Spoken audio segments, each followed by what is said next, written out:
Hey guys, I'm Hunter. And I'm Emma. And we're moving to Alabama this summer. Over the years, our hearts have grown to love the community of McIntosh and Washington County. They're a very loving and welcoming community, very bold and proud. McIntosh is very unique in that it is very diverse and rural. It sits about an hour north of Mobile, the closest metropolis. Most of the resources that you'll need, like healthcare, education, and jobs, are about 45 minutes away. The people of McIntosh and Washington County are very hardworking. It's a very blue-collar community.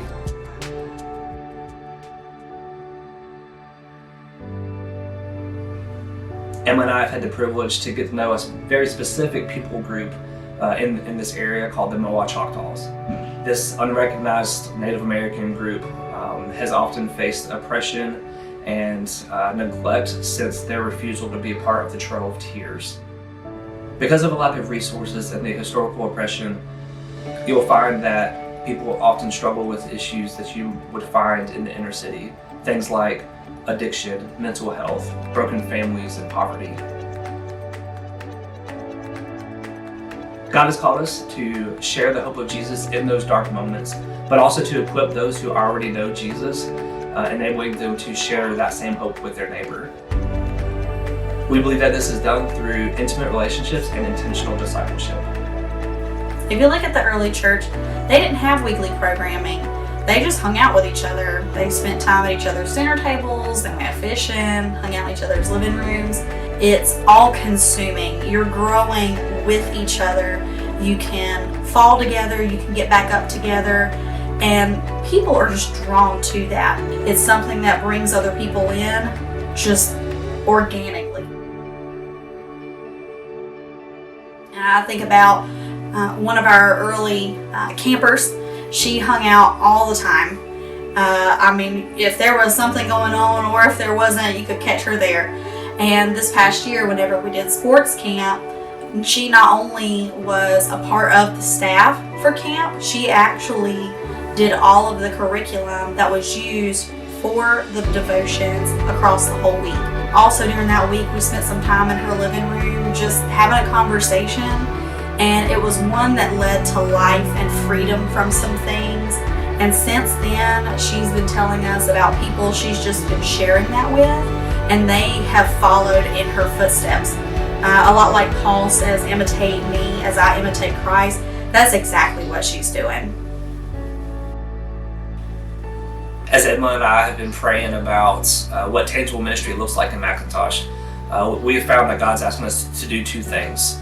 The first is to build tables, and the second is to cultivate gardens. In the Old Testament, King David actually invites his rival's son, Mephibosheth, to dine with him at his own table. Mephibosheth was lame, was actually supposed to have been killed by King David himself. But rather than follow through on this cultural norm, David actually offers grace to him. This foretelling of Jesus and us as God's rivals shows that God has grace for us, but also not only did Mephibosheth receive David's grace by being invited to the table, David actually offered him all the king's blessings, the inheritance that was supposed to be his, had his father still been king. And so Jesus does the same thing for us. Rather than just invite us to his table, we get all of the blessings and inheritance that God has to offer us when we say yes to him. If we fast forward to the New Testament, we see Jesus do the same thing actually here on earth with a guy named Matthew. He invites himself to Matthew's table, which would have been a room full of prostitutes, drunks, and money grabbers. And yet, Jesus does this not to just hang out with sinners like he did, but he does it so that he can say, hey, I see you, I know you, I love you, and I have an amazing purpose for you, something that only you can do if you follow me. It's this example of Jesus that we want to follow, where we build tables and make spaces for everybody to be seen and loved and known by God, and also to have an opportunity to say yes to him and for them to be able to grow into the purpose God has for them. This means having a one-on-one conversation we've had with somebody after we've just paid for their coffee. It might be a relationship built over a week of sports camp throwing basketball together. And it might be just joining in on a front porch conversation with our neighbor. From here, we actually go to the second part, which is harvesting gardens. In a successful and fulfilling garden, you have a variety of vegetables that actually benefit each other. So for example, when you plant green beans, the nitrogen that they produce actually feeds corn. And so you plant them next to each other. And so the beans actually feed the corn that thrive from that nitrogen. But the corn stalk also actually provides something for the green beans to climb on so they can get the sunlight that they need. In the same way, the church is meant to have many different people doing different things. In Scripture, it talks about parts of the body. We don't believe that everybody is called to be a pastor behind a pulpit. Some are called into student ministry to work with teenagers. Others are meant to serve behind a sound booth. And then there are some who are meant to be workplace missionaries. When we get to know people through authentic relationships, we can actually be intentional about how we equip them to fulfill God's call in the Great Commission. We can do this through one-on-one discipleship, in small groups in homes and in the community, but also in large group gatherings.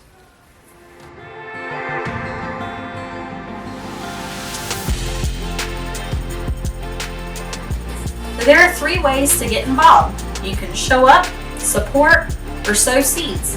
So the first way, you can show up. We invite you to consider moving to McIntosh. If you'd like to plant with us in McIntosh, please reach out to us. Let us know. We'd love to talk with you. The second way is to support. We need your prayers as we settle into our new surroundings and get adjusted to new life and trying to reach new community partners. We need prayers from you for God's protection and provision. And the third way is you can sow seeds. You can donate into the mission. This might look like a one-time gift. We do ask that you prayerfully consider committing to 1 year to help us launch this new church. When you donate, these funds go towards things like sports camp, curriculum, or buying that cup of coffee for someone. It goes towards building God's kingdom in the McIntosh area.